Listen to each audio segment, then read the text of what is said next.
नमस्कार, VIP news में आपका स्वागत है। और आज खास चर्चा में हमारे साथ उदयपुरा सीट से भाजपा नेता राकेश दीक्षित मौजूद हैं। रायसेन की उदयपुरा सीट से आज हम इस मुद्दे पर बात करेंगे, क्योंकि भाजपा नेता हैं राकेश जी, और इसके साथ ही वहाँ से टिकट की दावेदारी भी इन्होंने पेश की है। सबसे पहले राकेश जी आपसे जानना चाहूँगा, उदयपुरा सीट का भाजपा कनेक्शन क्या है? कब कब यहाँ भाजपा जीती और कब कब उसे हार का सामना करना पड़ा? सबसे पहले समस्त विधानसभा क्षेत्र के निवासियों को मेरा जय जय श्री राम। मैं आपको बताना चाहता हूँ कि जब से बरेली जुड़ी है, उदयपुरा विधानसभा क्षेत्र जब से बरेली से जुड़कर बनी है, तब से जो पहला जो चुनाव हुआ बरेली विधानसभा क्षेत्र से, तो बरेली विधानसभा क्षेत्र से कांग्रेस आई। फिर दोबारा जो रामकिशन पटेल जो विधानसभा का चुनाव लड़े, तो वह भारतीय जनता पार्टी जीती उसमें, और विधायक रामकिशन जी पटेल बने। और इसके बाद जो 2018 में जो चुनाव हुआ, तो उसमें कांग्रेस फिर आई, उसमें देवेंद्र पटेल जीते। ये इसका पूरा इतिहास है। और अब राकेश जी, मैं ये जानना चाह रहा हूँ कि 2013 की हम बात करें अगर, तो रामकिशन पटेल लगभग वहाँ से 90,000 वोटों से जीते थे। उसके बाद 2018 में ऐसा क्या हुआ कि वो 70,000 के आंकड़े के आसपास ही सिमट गए? क्या मानते हैं, क्या उन्होंने विकास नहीं कराया था, या जनता जो चाहती थी उस पर वो खरी नहीं उतरी?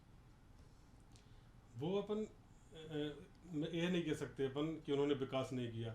वो तो कभी कभी जनता का एक मूड बन जाता है कि हमको क्या करना है, पर वहाँ पर विचारधारा टोटल भाजपा ही है और भारतीय जनता पार्टी को लोग पसंद करते हैं।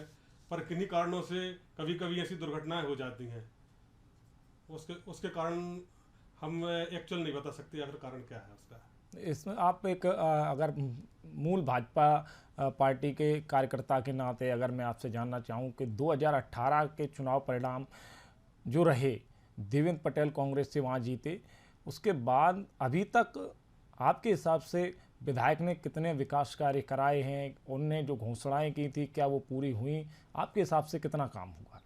मैं नहीं कह सकता कि कांग्रेस के जो विधायक हैं उन्होंने जैसा विधायक को काम करना चाहिए वैसा उन्होंने काम किया है, क्योंकि जहाँ जहाँ उनको समय समय पर पहुँचना चाहिए वह नहीं पहुँच पाए, और जहाँ पर उनको राशि देना चाहिए, लगाना चाहिए, मेरी मान्यता है कि वहाँ की जो जनता है वह संतुष्ट नहीं है अभी। 5 साल के उनके कार्यकाल के बारे में क्या कहेंगे आप? कितना काम कराया है, क्या क्या काम छूट गए हैं जो कराने चाहिए थे? किन मुद्दों पर विधायक को आप ये मानते हैं कि यहाँ उन्होंने ध्यान नहीं दिया उदयपुरा सीट के लोगों के लिए? ध्यान भी नहीं दिया, घोषणाएं ज़्यादा हुई हैं और काम कम हुए हैं। किन घोषणाओं को ऐसे आप मानते हैं ये घोषणाएं मात्र रह गई और उन्हें धरातल पर नहीं लाया गया? अब जैसे मान के चलो कि मैं बता रहा हूँ, जैसे मेरी धर्मपत्नी पार्षद है वार्ड नंबर 1 से, वहाँ पर अभी उन्होंने एक घोषणा की कि हम वहाँ पर माता मंदिर के पास में एक चबूतरा है वो बनाएंगे। अभी तक चबूतरा नहीं बना। ऐसी बहुत तेरी जो घोषणाएं हुई हैं उनका मूर्त रूप नहीं हुआ।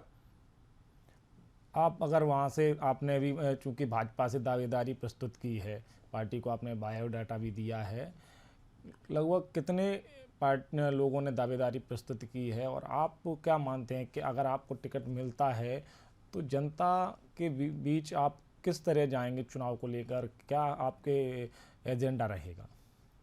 मेरा मतलब यह है कि अभी तक आपने मुझसे प्रश्न किया कि वहाँ पर बायोडाटा कम से कम 26 लोगों ने उदयपुरा विधानसभा से दिया है, जो मेरी जानकारी है जी। और इसके बाद मैंने भी दिया है बायोडाटा प्रदेश कार्यालय में भारतीय जनता पार्टी की टिकट के लिए। और मेरा मुख्य यह है कि सबसे पहले हम गरीबों की सुने। जैसे हमारे मुख्यमंत्री माननीय शिवराज सिंह जी चौहान हैं, हम उनके आदर्श पर चलना चाहते हैं और गरीब के बीच रहना चाहते हैं। और मेरा कम से कम पार्टी में 30 वर्ष का मैं 21 वर्ष की उम्र में जब ग्राम पंचायत उर्दू में सरपंच था, जब से मैं भारतीय जनता पार्टी में हूँ, और इसके बाद मंडल महामंत्री भी रहा। उसके पहले मैंने संगठनों में भी काम किया, मैं जिला संयोजक रहा, पर मैं गरीबों के बीच में रहा और उनका हर तरीके से मैं उनकी समस्याओं को सुना।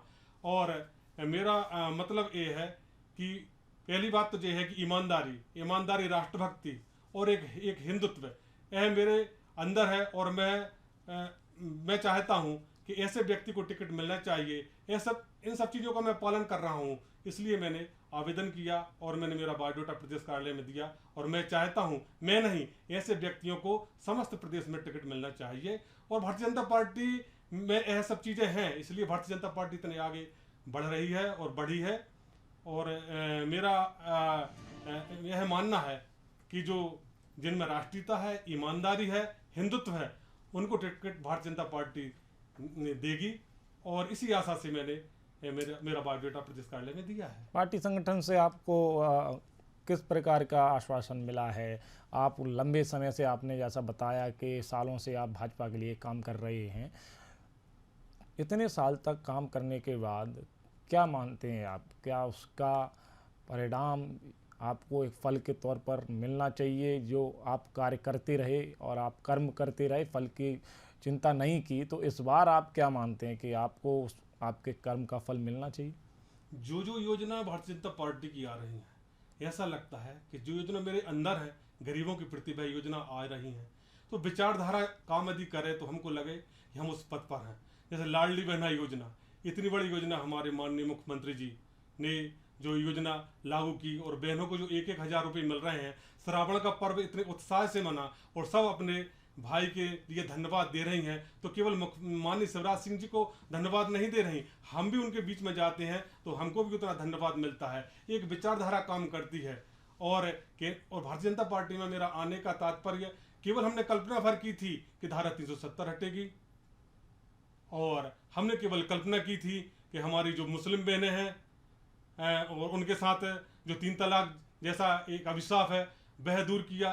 ये हैरत अंगेज जो परिणाम भारतीय जनता पार्टी ने जो सुखद परिणाम दिए हैं। और राम मंदिर का मुद्दा, मैं स्वयं रामपाल जी के साथ में मैं वाहिनी प्रमुख बन के सन 92 में कार सेवा के लिए अयोध्या गया था। और रामपाल जी ने कई बार भाषणों में बताया है कि मैंने राकेश दीक्षित को बाबरी ढांचे के ऊपर गैती चलाते हुए देखा।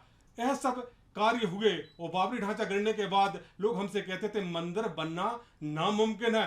पर वास्तव में भारतीय जनता पार्टी की सरकार जो आई है, और हमारे मोदी जी हैं और हमारे गृह मंत्री जी हैं, और कहने का मतलब जो हमारे मुख्यमंत्री हैं, और यहाँ पर प्रदेश अध्यक्ष हमारे बीडी भाई साहब जी हैं। तो मेरा कहने का मतलब ये सबकी विचारधारा एक सी है।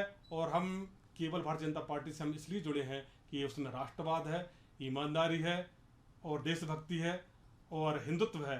इस कारण हम सोचते हैं कि हर समय हमारी विचारधारा काम कर रही है। जिस उस पथ पर हम हैं, जिस पथ का व्यक्ति उस विचारधारा की बात करता है, उन कार्यों को लागू करता है। रायसेन जिले की उदयपुरा सीट के बारे में हम आपको बता दें, लगभग 2 लाख से ज़्यादा वोटर वाली इस विधानसभा सीट पर इस बार राकेश जी ने भाजपा से दावेदारी प्रस्तुत की है। जैसा कि अभी हाल ही में टिकटों को लेकर पार्टी निर्णय लेगी, लेकिन मैं राकेश जी, मैं आपसे चाहूँगा कि आप अपने वोटर से क्या अपील करना चाहते हैं कि अगर आपको पार्टी मौका देती है तो वो आपको सपोर्ट करें और आपको इस विधानसभा से जिता कर भेजें, जैसा कि आपने सालों से विधानसभा के लिए मेहनत की है। पहले मैं मेरी विचारधारा बताना चाहता हूँ आपको। मैं मेरे उदयपुरा विधानसभा के मतदाताओं से निवेदन करना चाहता हूँ कि जिसको भारतीय जनता पार्टी टिकट मिलेगी उसको मैं राकेश दीक्षित समझूंगा, क्योंकि हमारा मुख्य कमल है, उसको हमको जिताना है। और इसके बाद यदि भारतीय जनता पार्टी यदि मुझको मौका देती है और मेरी विचारधारा को मौका देती है, और वो विचारधारा को मौका देगी ही, क्योंकि इस कारण हम भारतीय जनता पार्टी में हैं, तो मैं ईमानदारी से और गरीबों के बीच सदा रहूँगा, और इसी विचारधारा के साथ मैं सदा गरीबों की सेवा में लगा रहूँगा। विकास कार्य जो भी मैं वादे करूँगा वो तुरंत पूर्ण करूँगा। इसी आशा के साथ मैं हमारे जो विधानसभा क्षेत्र के जितने मतदाता हैं, जितने बंधु भाई हैं, उनसे मैं निवेदन करना चाहता हूँ। चलिए, आज के लिए हमारे साथ राकेश जी जुड़ने के लिए बहुत बहुत धन्यवाद। आगे नए मेहमान के साथ दोबारा मुलाकात होगी, तब के लिए बने रहिए हमारे साथ। नमस्कार।